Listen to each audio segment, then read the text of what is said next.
이 시간은 루터와 칼빈의 공통점과 차이점, 그리고 웨슬레의 업적에 대해서 알아보도록 하겠습니다. 루터와 칼빈 그리고 웨슬레는 개신교 기독교 역사상 위대한 신학자들 또 목회자들로서 지금도 그들을 추종하는 많은 사람들과 교파들이 있습니다. 첫 번째 루터의 가업을 살펴보면 루터는 종교개혁을 이루었던 그런 종교개혁자입니다. 종교개혁 당시에 중세 카톨릭 신학은 하나님의 은혜와 인간의 행위 사이에서 인간 편 극단에 치우친 구원론을 가르쳤습니다. 어, 당시만 해도 중세 카톨릭 신학은 어, 하나님의 은혜와 인간 행위 사이에서 인간의 행위 쪽으로 치우쳤었습니다. 그래서 인간 편에 극단적인 치우친 구원론, 즉 행위 구원론, 율법주의적 구원론을 가르쳤습니다.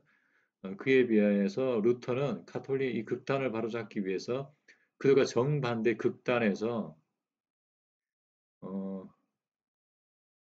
상대를 효과적으로 공략함으로 종교개혁에 성공할 수가 있었는데 그의 무기는 하나님 중심성의 극단성이었습니다. 어, 인간 편의 극단에 있었던 가톨릭에 비교해서 루터는 하나님 중심의 극단을 이루었었습니다. 그 결과 루터 신학은 성경적 균형과 조화를 결여하게 되었고 지금도 사람들은 루터식 흑백 논리와 배타적 양자택일의 장점인 선명함과 확고함 그리고 시원시원함에 열광하고 있습니다. 그래서 많은 목회자들이 교파를 초월해서 자신의 주장, 즉 목회 철학이나 주장 신학을 주장하기 위해서 루터를 많이 인용합니다. 왜냐하면 사람들이 루터를 인용하면 루터와 반대되는 입장에 대해서는 많은 성도들이 잘못되었다고 판단한 선입견이 있기 때문입니다.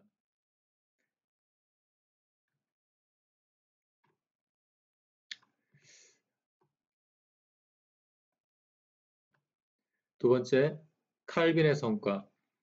칼빈은 스스로 루터의 제자로 불려지기를 원하였습니다. 실제로 칼빈은 루터의 주장에 대해서 많이 보완했던 그런 입장에 섰었습니다. 칼빈은 루터가 충분하게 설명하지 못한 내용을 보완했거나 일부 주제에서는 루터를 뛰어넘는 부분이 있었습니다.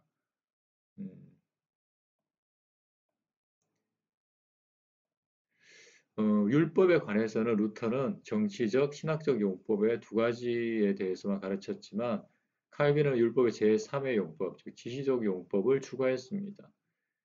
지시적 용법이라는 것은 율법이 그리스도 그리고 복음을 지시한다.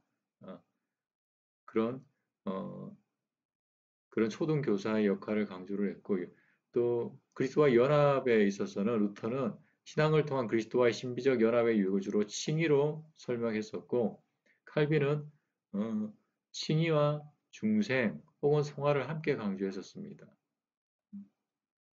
그래서 루터는 주로 칭의에 강조점을 많이 방점을 많이 두었고 칼빈은 중생이나 성화를 루터에 부족하였던 부분인 중생이나 성화를 함께 강조를 했었습니다.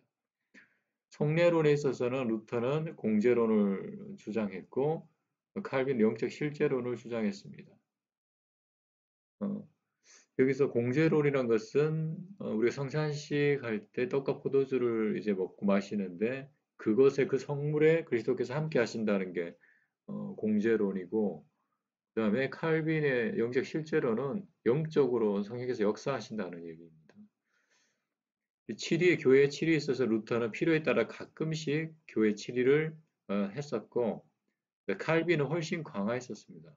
그래서 교회의 거룩성을 보존하려고 노력했습니다. 이것이 지나쳐서 자신과 신학이 다른 사람들을 이단으로 정죄해서 많은 사람을 죽이기까지 한 점은 좀 아쉬운 면이 있었다고 할 수 있을 것입니다. 세 번째, 루터와 칼빈의 동질성. 인간의 구원에서의 하나님의 전적 주권에 대한 강조가 신론에서는 이중 예정론으로 나타나고 기독론에서는 그리스도 의의 전가를 통한 구원의 교리로 표현됩니다. 신론에서는 둘 다 루터 칼빈 둘 다 이중 예정론을 주장했었습니다. 이중 예정론은 태초에 사람을 이제 예산을 예정하시는데 택자와 또 비택자, 유기된 자, 또 택한 사람과 버림받은 사람 두 가지로 예정했다는 것입니다. 기독교 그리스도 의의 전가를 통한 구원의 교리를 표현했습니다. 그래서 믿으면 우리의 죄는 그리스도께 전가되고 그리스도의 의는 우리에게 전가된다. 이런 게 이제 의의 전가인데 사실 문제가 있죠. 그리스도의 의가 구원의 시작과 함께 우리에게 전가되어 버리면 우리가 그 뒤에 어떤 죄를 짓든지 간에 우리의 구원은 영향을 받지 않는다는 그런 결과에 도달하게 됩니다. 그래서 회개의 필요성이 의미가 없어지고 그다음에 타락을 조장하는 그런 교리로까지 오용되어 왔던 것이 그리스도의 의의 전가 교리인데 루터 칼빈 둘 다 주장했습니다. 성령론에서는 성령의 율법과 복음의 계시 및 신자 속에서 죄를 억제함으로 이루시는 성화의 가르침으로 응축됩니다. 그 구원론에서는 구원의 조건은 오직 믿음을 강조하고 믿음의 열매로서 변화된 삶을 강조하면서도 완전 성화는 부인했다는 점에서 비슷합니다.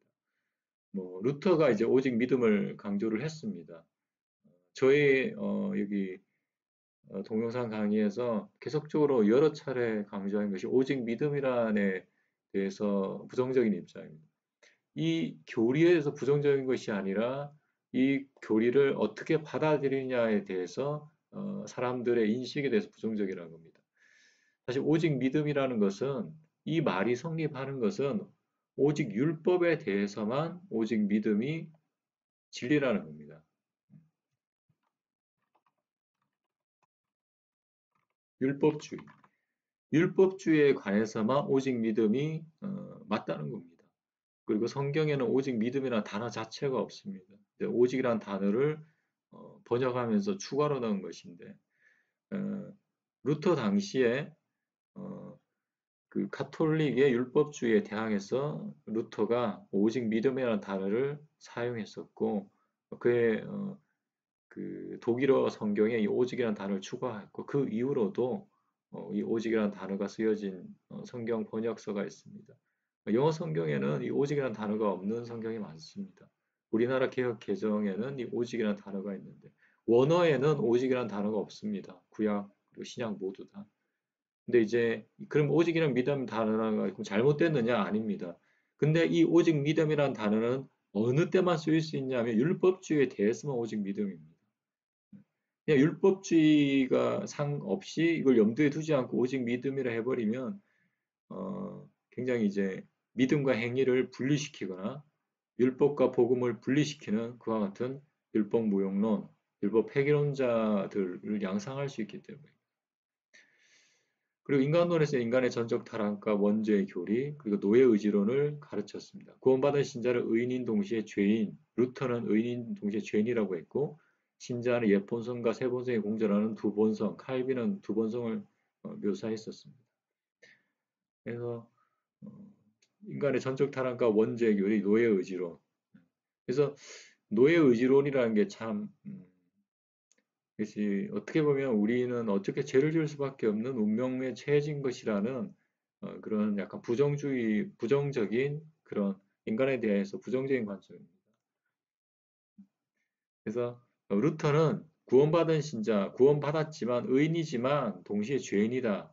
그리고 칼빈은 구원받은 자 안에도 옛본성과 새본성이 공존해서 죄를 지을 수밖에 없다. 그래서 노예 의지론, 구원받은 자, 거듭난 자일지라도 죄에 묶여 살 수밖에 없다. 죄를 지을 수밖에 없다. 이런 거 부정적으로 얘기를 했었습니다.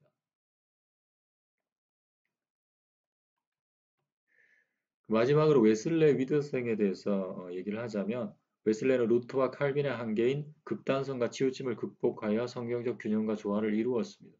그런 다양한 기독교 전통에서 각기 흩어져 존재했던 성경적 진리들을 녹여 자신의 신학으로 창조적으로 종합해낸 신학적 천재였고 그의 신학은 루터와 칼빈이 터부시하고 배제해버린 성경적 진리의 중요한 요소들을 개신교 신학 내에 다시 회복시키는 성경적 균형을 가졌습니다. 웨슬레는 루터와 그의 제자 칼빈이 멈춘 것을 더 나아가 그들을 극복했습니다. 그래서 루터 그리고 그를 보완하고자 했던 칼빈 또한 둘 다 극단성과 치우침이 있었고 그리고 자기의 신학에 맞지 않는 성경에 대해서 배제하고자 했었습니다.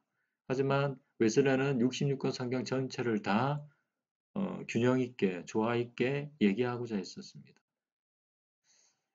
그리고 또 다양한 기독교 전통에 흩어져 있던 성경 진리들을 잘 소화시켜서 자신의 신학으로 재창조했습니다. 그래서 신학적 천재라고 할 수 있습니다.